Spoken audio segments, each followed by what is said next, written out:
Good morning students, class fourth Hindi second. बेटा आज हम आपको हिंदी सेकंड का पार्ट 2 शुरू करते हैं, वर्ण और वर्णमाला। सबसे पहले हम जानेंगे कि वर्ण क्या होता है।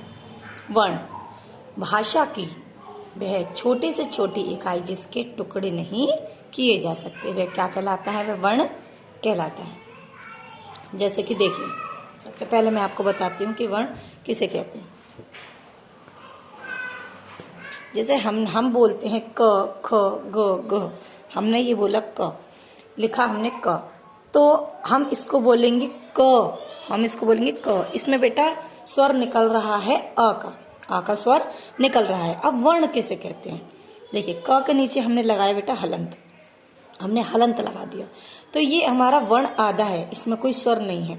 जब कोई वर्ण के नीचे एक हलंत लगा देते हैं, कोई एक व्यंजन के नीचे हलंत लगा देते हैं, तो वह वर्ण होता है, वह आधा होता है।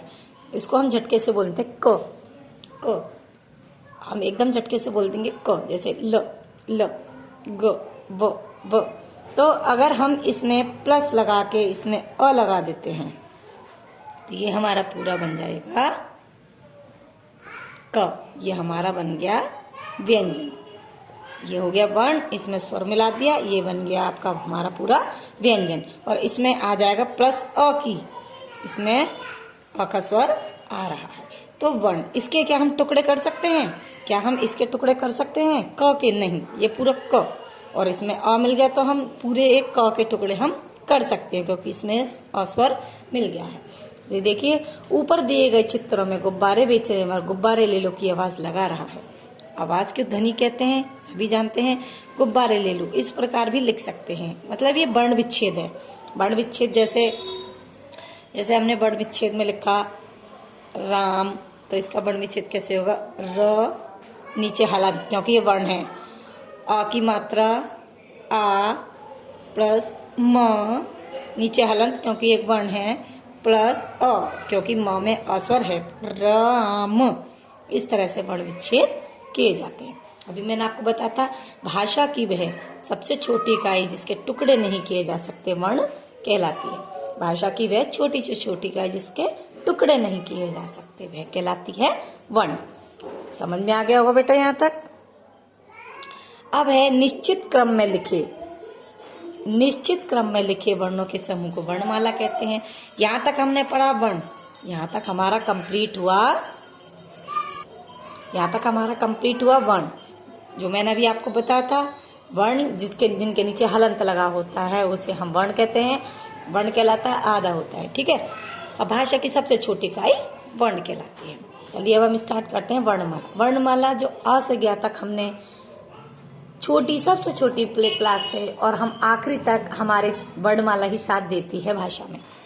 निश्चित क्रम में मतलब वर्णों के समूह को वर्णमाला कहते हैं। निश्चित क्रम में छोटा आ बड़ा आ छोटी ई बड़ी, जैसे निश्चित क्रम में, निश्चित क्रम में लिखने को हम वर्णमाला कहते हैं। अगर हमने अ को इधर लिख दिया, बड़ी ई को इधर लिख दिया, बड़े उ को इधर लिख दिया, तो हमारे निश्चित क्रम में वो वर्णों का समूह वर्णमाला नहीं कहलाएगा। इसलिए निश्चित क्रम में लिखे वर्णों के समूह को क्या कहते हैं? वर्णमाला कहते हैं। या हम इतना भी लिख सकते हैं कि वर्णों के समूह को वर्णमाला कहते हैं। ये ज्यादा सही रहेगा कि निश्चित क्रम में, निश्चित क्रम होता है एक कतार में लगे हुए, निश्चित क्रम में लिखे वर्णों के समूह को हम वर्णमाला कहते हैं। ठीक है बेटा, चलिए अब हम स्टार्ट करते हैं। हिंदी भाषा में वर्णों को दो भागों में बांटा गया है। वर्णों के कितने प्रकार के होते हैं वर्ण? दो प्रकार के, स्वर और व्यंजन। ध्यान देंगे बच्चे, स्वर और व्यंजन। स्वर कितने होते हैं?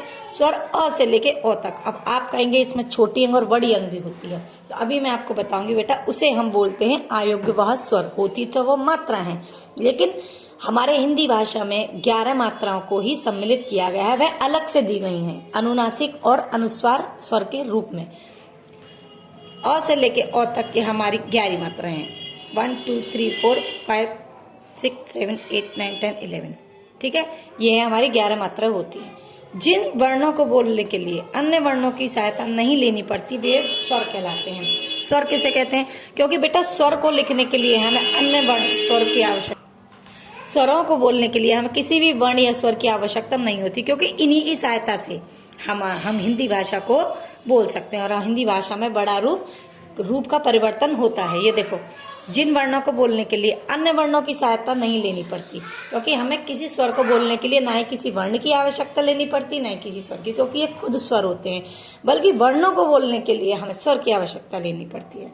वर्णों को बोलने के लिए अन्य वर्णों की सहायता नहीं लेनी पड़ती, वे स्वर कहलाते हैं। हम ऐसे भी लिख सकते हैं, वर्णों को बोलने के लिए हमें स्वर को बोलने के लिए किसी वर्ण की आवश्यकता नहीं लेनी पड़ती, तो वे स्वर कहलाते हैं। ठीक है, जिन वर्णों को बोलने के लिए अन्य वर्णों की सहायता नहीं लेनी पड़ती, वे स्वर कहलाते हैं।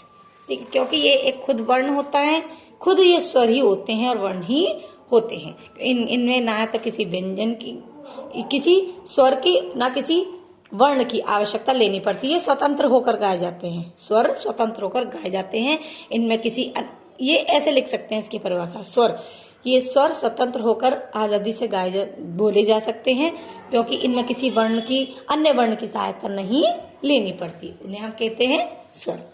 यहाँ तक आपको क्लियर समझ में आ गया। देखिए, 11 मात्राओं में आपका आता है छोटी अंग और बड़ी अंग। ये विसर्ग होता है, ये छोटी अंग बड़ी अंग, ये चंद्र बिंदु वर्णमाला में कम आता है, इसको अलग से स्थान दिया गया है मात्रा को। ये होती है औगत ध्वनि। छोटी अंग और बड़ी अंग को बोलते हैं हम बेटा, छोटी अंग और बड़ी अंग को बोलते हैं हम आयोग व स्वर। इसको बोलते हैं हम औगत ध्वनि, जो इंग्लिश के वर्ण से, इंग्लिश वर्ण ओ से लिया गया है। ये ओ देखा होगा आपने, कॉपी, कॉफी, कॉलम, इस तरह से। तो छोटी अंग को बोलते हैं, जो ऊपर बिंदी लगी होती है, यह अनुस्वार ध्वनि है, मतलब जो ध्वनि नाक की सहायता से बोली जाती है। अंग, इसकी मात्रा, इस रूप को बोलने पर ध्वनि नाक से निकलती है। छोटी अंग को बोलने पर ध्वनि नाक से निकलती है। अतः अंग, अंकित, कंघी, जंजीर और कंबल आदि जो भी कुछ शब्द होते हैं, अंगूर है, हंस है, रंग है, तंग, तरंग है, इस तरह से, मतलब छोटी ऊपर जो मात्रा होती है, ऊपर जो बिंदी लगी होती है इस तरह से, तो वह उसको बोलते हैं हम अनुस्वार। अनुस्वार स्वर नाक की सहायता से बोले जाने वाले स्वर हैं। अब आता है हमारा अनुनासिक। अनुनासिक ध्वनि, ये इसकी मात्रा इस रूप में लिखी जाती है, को बोलने पर ध्वनि नाक और मुंह दोनों से बोली जाती है, निकलती है। जैसे अंगीठी, दांत, आंख, बांसुरी, है ना, चांद, चांदनी। तो इस तरह से देखिए, ये तो हो गया आपका अनुस्वार, जो नाक की सहायता से बोले जाते हैं। ऊपर चंद्र बिंदु होता है, इसको बोलते हैं बेटा अनुनासिक ध्वनि। अनुनासिक ध्वनि जो नाक और मुख दोनों से बाहर निकलती है, जो ध्वनि नाक और मुख दोनों से टकराकर बाहर निकलती है, उसे कहते हैं हम, क्या कहते हैं उसे हम, अनुनासिक ध्वनि। अब आता है विसर्ग। इसे जो दो आगे लगी रहती है, ये ज्यादातर संस्कृत में प्रयोग की जाती है, इसे हम विसर्ग कहते हैं। इसमें कोई शब्द शुरू नहीं होता। आपने देखा होगा, जैसे हम लिखते हैं प्रातः, नमः, जैसे ये लिखे हुए हैं, अतः, तो आप सभी जानते हैं, ये तो कोई शब्द, इससे कोई शब्द शुरू नहीं होता। इसे बोलने पर ह की ध्वनि निकलती है, प्रातः, नमः, अतः। ठीक है, 6 उदाहरण, प्रातः, अतः और नमः। ये ध्यान रखिए, तो सभी को पता है कि ये शब्द के अंत में लगाए जाते हैं, शुरू में इनका प्रयोग नहीं होता। औ, यह ध्वनि अंग्रेजी भाषा से ली गई है, लिए गए कुछ शब्दों में प्रयोग की जाती है। अंग्रेजी भाषा से ली गई है, ये ओ हमारे हिंदी में नहीं थी। इसको ओ, उदाहरण ऑफिस, कॉलेज, चौक और हॉल, ये अंग्रेजी भाषा के ओ से ली गई है, अंग्रेजी वर्ण के ओ से ली गई है। ठीक है, इसलिए इसे ऑफिस, ये एक मात्रा के रूप में परिवर्तित कर दी गई है हिंदी में, ऑफिस, कॉलेज, चौक और हॉल। ठीक है बेटा, चलिए अब हम करते हैं इसको स्टार्ट। व्यंजन, व्यंजन किसे कहते हैं? वो तो हो गया आपका स्वर, जिन वर्णों को बोलने के लिए किसी अन्य वर्ण की सहायता नहीं लेनी पड़ती, उन्हें हम स्वर कहते हैं। अब ये होते हैं बेटा व्यंजन। क से लेकर ह तक हमारे ये 33 व्यंजन होते हैं। जो लाल रंग है ये अलग हैं, क से लेकर ह तक 33 व्यंजन हैं।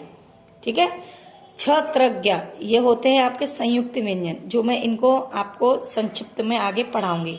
क से लेकर ह तक 33 व्यंजन हैं आपके 11 हो गए व्यंजन। क से लेकर ह तक आपके हो गए ये 33 व्यंजन। और ये देखिए एक बात और मैं बता दूं जो आपकी इस बुक में नहीं बताई गई। का कबूतर, खा खरगोश, गा गमला, घा घड़ी, अना खाली, अना जो अनुनासिक स्वर होता है। क से लेकर म तक ये 25 जो वर्ण दिए गए हैं, इसमें क से लेकर म तक 25 जो वर्ण दिए गए हैं बेटा, ये आपके अनुस्वार स्वर हैं जो नाक की सहायता से बोले जाते हैं।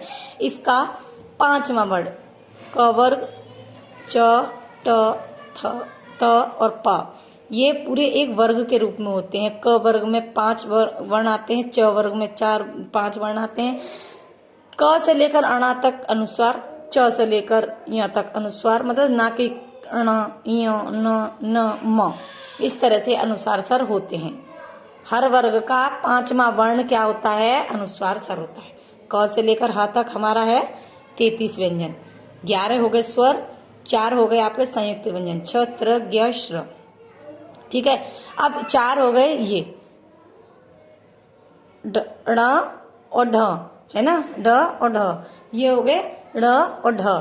ये ड और ढ जो होते हैं इनको हिंदी वर्णमाला में अलग से स्थान दिया गया है, क्योंकि एक ड और ढ ये होता है जिनके नीचे बिंदी नहीं होती और इनके नीचे बिंदी है, इनकी पहचान है। बिंदी वाले नहीं होते, बिना बिंदी वाले इसमें होते हैं। ज और फ, ज और फ ये है, इसमें ये नुक्ते के रूप में प्रयोग किए जाते हैं। ज और फ इनका हिंदी में सबसे अधिक प्रयोग किया जाता है। जफर, जेवर, इस तरह से फ, ठीक है, सफर, इस तरह से इनका प्रयोग किया जाता है। इनको हिंदी वर्णमाला में अलग से स्थान दिया गया, इसमें स्थान नहीं है। ये छ, त्र, ज्ञ, श्र जो होते हैं ये है बेटा हमारे संयुक्त व्यंजन।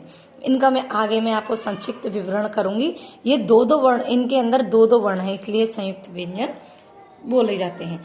सभी व्यंजन बिना स्वर के होते हैं, अस्वर के मिलने से इनका स्वरूप बदल जाता है। मैंने आपको बताया था सभी व्यंजन बिना स्वर के होते हैं तो वो वर्ण कहलाते हैं, ठीक है, और अस्वर मिलने से इनका रूप बदल जाता है तो वो क्या कहलाता है? व्यंजन कहलाता है। जैसे अभी मैंने आपको अभी बताया था क, च, म, स, है ना। जिन वर्णों को बोलने के लिए स्वरों की आवश्यकता होती है, उसमें स्वर में क्या होता है?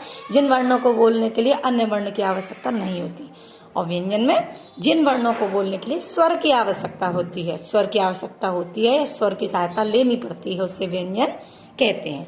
क्योंकि इनको बोलने के लिए, वर्णों को बोलने के लिए तो स्वर की आवश्यकता होती है, उन्हें क्या कहते हैं? उन्हें व्यंजन कहते हैं।